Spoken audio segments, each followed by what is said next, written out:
warahmatullahi wabarakatuh. Good afternoon, viewers. Today, on Tuesday, May 31, 2016, you are still with me, Hardianti Wahyunindar Bahtiar, in a program MBA's Breaking News.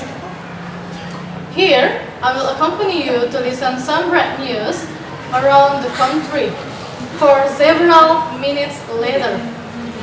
Well, let's begin the news today. The first news is about one of the historical tourism in South Sulawesi. There is Fort Rotterdam. Fort Rotterdam or Fort Ujung Panda is a fortress of Kingdom Goa Tarlo heritage. The location of the Fort Rotterdam was located on the west coast city of Makassar, South Sulawesi. For detailed information will be presented by our reporter Halisa, who has been there in Fort Rotterdam. Well, Halisa, please report the situation there. Yeah, thank you, Hardianti Wahyunindar Bahtiar. Now, I will report directly from the Fort Rotterdam, South Sulawesi, Makassar.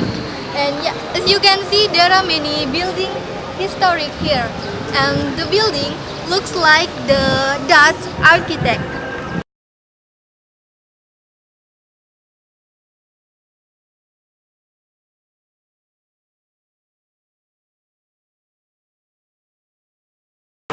Yeah, now here, in beside me, there are some tour guides here. So let's stay ask them.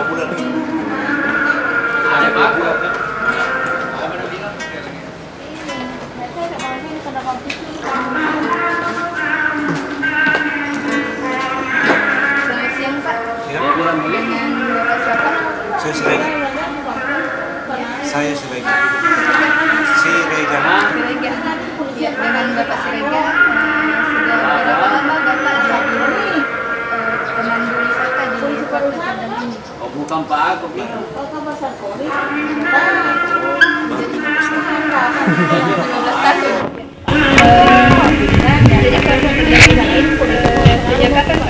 Sejak kapan dijadikan sebagai tempat wisata? Kalau sejak kapan berdiri dan sejak kapan tempat wisata itu berbeda. Kalau sejak kapan berdiri, setahu saya baru ada sebagai itu menjadi pariwisata mungkin tahun antara 1970 sampai 80. Jadi hal-hal misalnya tempat-tempat menarik apa Pak kalau Fort Rotterdam ini dikunjungi? Pertama, secara keseluruhan benteng ini dikelola oleh Dinas Kementerian Pendidikan dan Kebudayaan, khususnya BPCB. BPCB itu singkatan dari Balai Pelestarian Cagar Budaya, tapi itu masih pusat dari Jakarta. Itu berarti milik nasional, bukan milik provinsi. Jadi Fort Rotterdam ini milik nasional. Terus tentunya dari Senin sampai Jumat itu adalah kegiatan perkantoran seperti benteng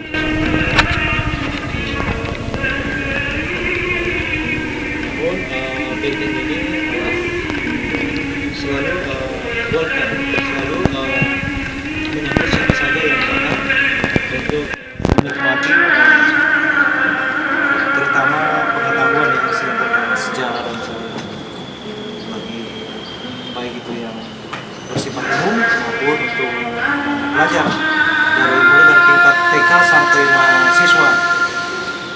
Jadi pengunjungnya bermacam-macam. Iya, macam-macam, baik itu domestik maupun mancanegara. Jadi sudah banyak juga pengunjung yang datang dari mancanegara. Dari berbagai negara, Ini terlihat sunyi sekali Pak. Hari apa biasanya yang pengunjungnya itu? ya sebenarnya kalau masalah sepi tidaknya itu tergantung dari karena atau juga Senin sampai Jumat kadang-kadang banyak orang, kadang-kadang sedikit, tapi biasanya dipenuhi oleh anak sekolah itu Sabtu atau kalau bukan Sabtu Minggu ya.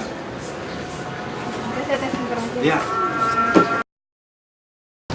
Yeah, now I am in the middle of the visitors here in the Fort Rotterdam. So let's we ask one of them.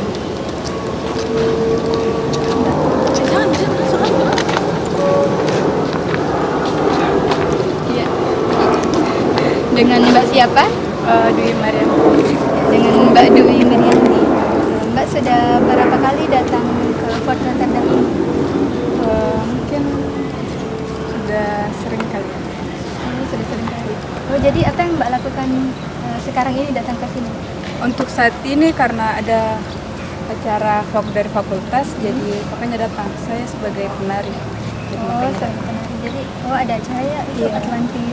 Atlantis 2015. Oh iya. Jadi bagaimana menurut Mbak Fort Rotterdam ini? Ya, itu kan penuh sejarah dan sejarah benteng ini tuh salah satu peninggalan dari Belanda dan ya lumayan bagus dan masih terawat walaupun terkadang masih ada yang turis-turis yang coret-coret dinding atau bagaimana. Jadi Mbak datang bersama Teman-teman lain. Jadi kalau di Fort Rotterdam ini tempat apa yang paling menarik menurut Mbak? Yang menarik mungkin banyak orang yang bilang musim label itu. Terima kasih, Mbak. Apparently, at Fort Rotterdam is not only object historic tourism. They say that this place also make us place to do some organization and do many festival, event or the others. And it's not only South Sulawesi society, but there are many domestic, international come here. This Fort Rotterdam at the most visitors coming here, since the students, organization, and tourists and the others. Yeah, that's the information directly from Fort Rotterdam. I am returning it to the Hardianti Wahyunindar Bahtiar in the studio. Thank you, Halisa, for your information. Well, we move to the second news. It's about hijaber stylists in our society. This year, the style of the hijab is trending by most of the Muslim women in Indonesia, especially for the student. Hijabers is the name of the style to describe the art in the Muslim women nowadays. For detailed information, will be presented by our reporter Halisa, who has been there with some of the students at State University of Makassar. Well, Halisa, please report the situation there. Yeah, thank you Hardianti Wahyunindar Bahtiar. Now I am in the one of State University of Makassar. Okay, let's we ask one of the students here.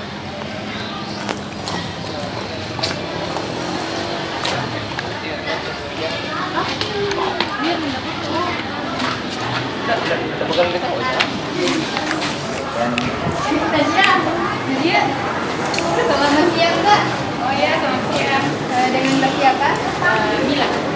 Kita sendiri? Ina. Mbak Tina, Mbak Mila. Kita tahu sekarang ini hijab sekarang menggunakan style dan stylenya itu kan bermacam-macam, sudah dimodifikasi berbagai macam. Bagaimana menurut Mbak bagaimana pandangan Mbak dengan hal tersebut? Menurut saya dengan jilbab ada jilbab yang stylish yang stylish dengan jilbab yang beberapa modifikasi sudah dibuat menjadi bentuk yang sebelumnya. Menurut saya itu baik-baik saja selama masih dalam keadaan standar, maksudnya di sini menutup aurat. Ketika masih menutup aurat dan tertutup dengan tertutup. Karena memang salah satu syaratnya kan umat muslim itu diperintahkan untuk berjilbab untuk menutup aurat. Nah, tidak ada syarat di dalamnya bahwa kalian tidak boleh berjilbab dengan menggunakan gaya-gaya yang lebih modelis. Seperti itu tidak ada. Jadi menurut saya baik-baik saja selama gayanya itu tidak berlebihan dan masih menutup aurat. Pendapat saya tidak jauh berbeda dari saudari saya Kamila. Bisa menyebutkan sah-sah saja Ya, selama itu dalam ranah sopan. Karena di sini kan kita kan dituntut untuk menjulurkan jilbab. Ya, jadi kembali lagi pertanyaannya, bagaimana cara kita menyesuaikan hijab kita sendiri itu? Di sini ya, yang jelasnya hijab kita yang sopan. Jadi menurut Mbak yang hijab yang tidak menutupi sampai dari Hijab syar'i, iya. Selama menutupi. Jadi bagaimana Mbak hijab-hijab yang stylish apakah hijabers yang bisa masuk sekarang, apakah itu baik menurut wanita-wanita muslim sekarang, maksudnya apakah hijabers itu baik untuk mereka, maksudnya mereka hijab sudah meluas di seluruh masyarakat, tapi wanita muslim menggunakan hijab itu kadang karena stylish. Ya kan hijab juga sudah meluas dari itu. Bagaimana menurut Menurut saya sih sah-sah saja ya, karena di sini kita kan dulu di sini negara Indonesia, kita punya budaya berjilbab kita sendiri. Nah, di sini budaya Indonesia itu begini, gaya hijabnya itu begini. Beda dengan yang di negara timur yang menjulurkan sapi panjang begitu. Nah, di sini menurut saya ya yang penting dalam ranah sopan itu tidak apa-apa selama kehidupan kita juga itu tidak terbentuk, tidak dibungkus di sini istilahnya, tidak dijulurkan hijabnya. Ya. Kalau menurut saya itu adalah tergantung dari orang-orangnya itu masing-masing. Kenapa? Karena tidak ada salahnya ketika kita ingin tampil lebih cantik. Kan para muslimah sekarang ini menggunakan hijab yang stylish karena ingin terlihat cantik. Nah, di sabda atau dalil yang mengatakan bahwa Allah itu indah dan menyukai yang indah-indah. Nah, berarti ketika kita melaksanakan sunah Rasul seperti menggunakan yang indah-indah, tampil dengan indah, tampil dengan cantik. Nah, itu saya rasa tidak ada salahnya. Tapi kembali lagi dengan tidak menunjukkan aurat seperti jilbab yang terlalu dimodifikasi sampai tidak menutupi dada ya. Jadi sebagai wanita muslimah kita juga harus tampil Ya, cantik. Kurang lebih seperti itu. Yeah, in my beside there is one of student here. Let's see. Kalau itu Mbak yang nomor berapa? Ames. Ya, Mbak Ames menanya bagaimana pandangan Mbak dengan hijab-hijab yang dimodifikasi. Oh, jujur saya tidak suka dengan kayak ada banyak teman-teman yang biasa modifikasi jilbab. Apalagi kalau di internet memang banyak sekali tentang kayak banyak yang hasil kalau dicari itu modifikasi jilbab, tutorial. Saya tidak suka karena jilbab itu tidak perlu di tutorial. Kalau pakai biasa saja bisa, tanpa harus di tutorial. Jadi bagaimana menurut Mbak hijab yang syar'i? Hijab syari itu yang penting, tidak perlu yang terlalu lebar sekali, yang penting lewat yang menutupi Menanya Mbak, jadi menurut Mbak bagaimana yang mana sebenarnya itu hijab? kalau hijab itu, kalau menurutku kalau tidak salah itu kayak batasan. Kalau hijab iya batasan. Kalau jilbab ya itu kayak kita pakai juga jilbab yang ini. Kalau pemahamanku yang biasa-biasa dipakai, yang biasa sih. Jadi apparently stylish hijabers give a negative and positive impact. They said that stylish hijabers is good, but if is not over, seems like tabarruj. But there is one person said that is not good because hijab syar'i is covering our body and feet. Well, that's the information directly from State Islamic University Alauddin Makassar. I am returning it to Hardianti Wahyunindar Bahtiar in the studio. Okay, those all news I could present to you for today. I am Hardianti Wahyunindar Bahtiar, and all of MBS crew say thank you so much for your nice attention. Have a nice day, and see you the next day in the same time, in the same program, in our lovely channel MBS TV. Wassalamualaikum warahmatullahi wabarakatuh. Bye bye.